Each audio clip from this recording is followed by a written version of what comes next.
Bismillahirrahmanirrahim. Halo teman-teman semua. Di kulum-kulum, di kunyah-kunyah. Assalamualaikum semuanya. Kembali lagi dengan saya, Aisyah Dewi Ramadanti, si tukang review dengan NIM 2213400009. Oke, pada video learning journal kali ini, sama seperti video learning journal kemarin, bahwa pada video kali ini saya akan mereview kembali pada pertemuan sebelumnya. Nah, sama seperti sebelumnya, pada setiap pertemuan, Bapak dosen memilih 3 orang mahasiswa untuk menjadi public speaker. Nah, pada pertemuan kali ini, yang menjadi public speaker yaitu ada Saudari Viandini. Di sana, Saudari Viandini menyampaikan atau membawakan buku yang sudah ia baca, lalu direview kembali dan juga disampaikan kepada kami semua. Nah, public speaker selanjutnya yaitu ada Saudari Tuti. Di sana, Saudari Tuti menjadi public speaker yaitu dengan cara membawakan materi presentasi. Di sana, Saudari Tuti menyampaikan materi atau membawakan materi yaitu tentang komputer dalam bidang akuntansi. Nah, public speaker yang terakhir yaitu ada Saudari Java Musfi. Nah, Saudari Java Musfi ini menjadi public speaker yaitu dengan membawakan sebuah materi tentang koidah pelajaran Islaminya gitu di pondok.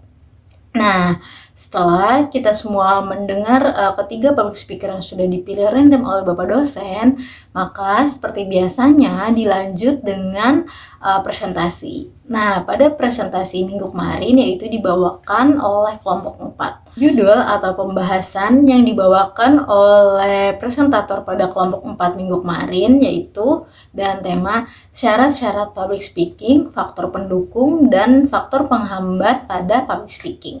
Langsung saja pada pembahasan yang pertama yaitu ada syarat-syarat public speaking.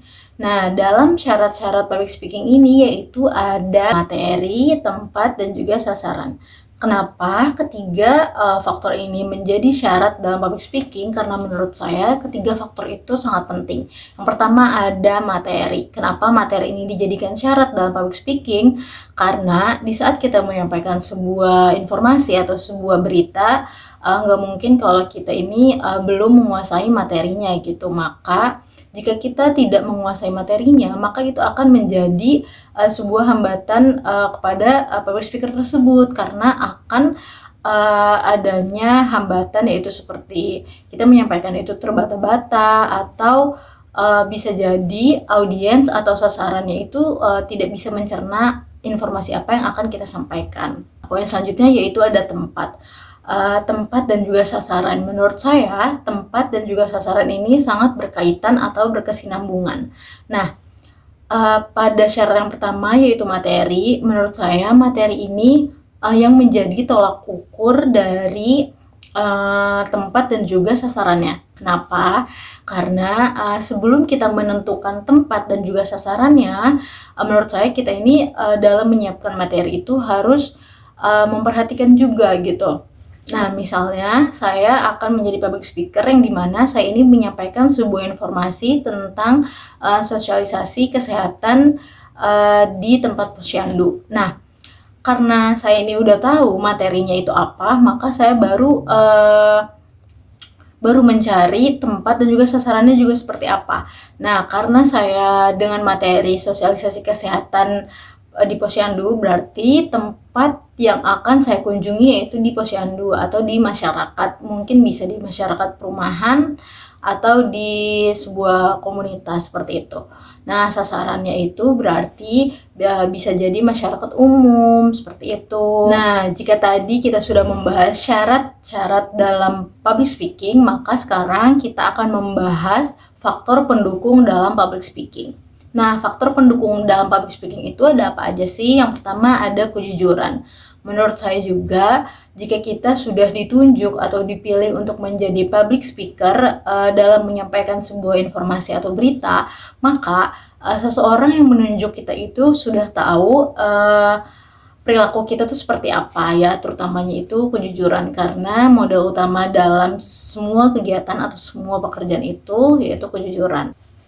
Nah, yang kedua ada sikap yang benar, dan yang ketiga ada keterbukaan pada diri sendiri.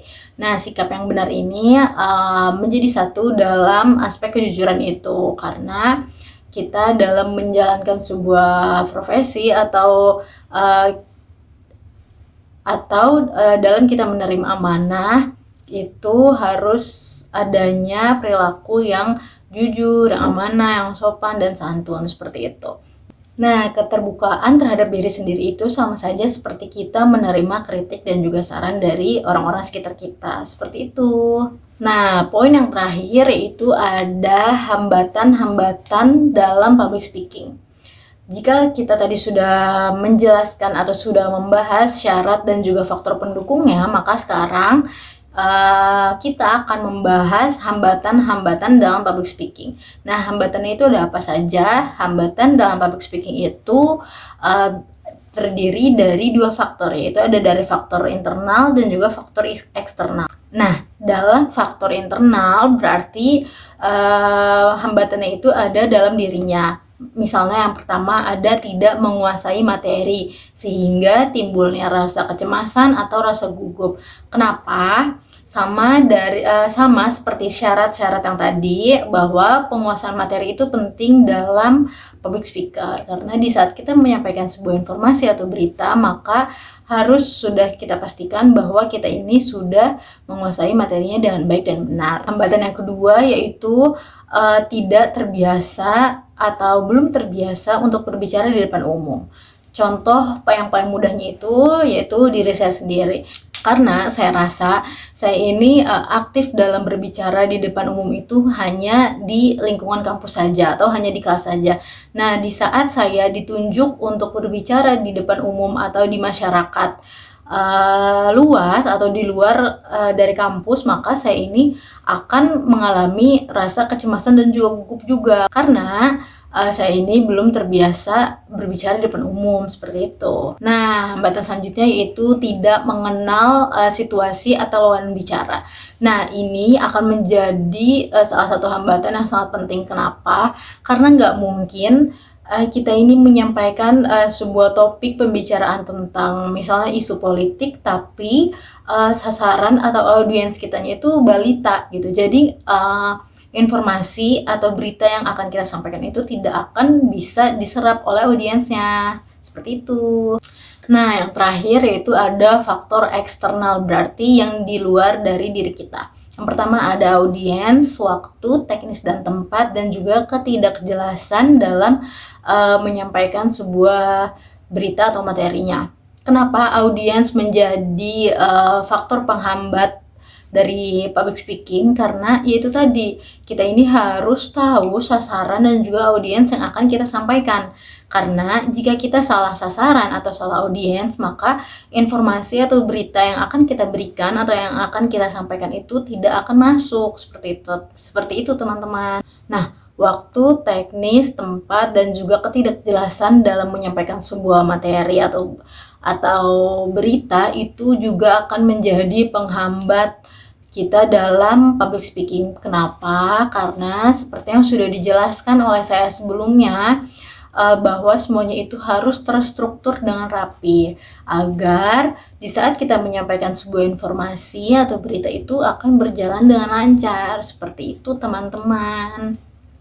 Mungkin dengan materi yang disampaikan oleh kelompok 4 ini akan menjadi masukan dan juga akan menjadi pembelajaran bagi kami, khususnya bagi saya, agar saya bisa menjadi public speaker yang lebih baik lagi. Mungkin cukup sekian video learning journal pada pertemuan kali ini. Saya ucapkan terima kasih. Wassalamualaikum warahmatullahi wabarakatuh. Bye-bye.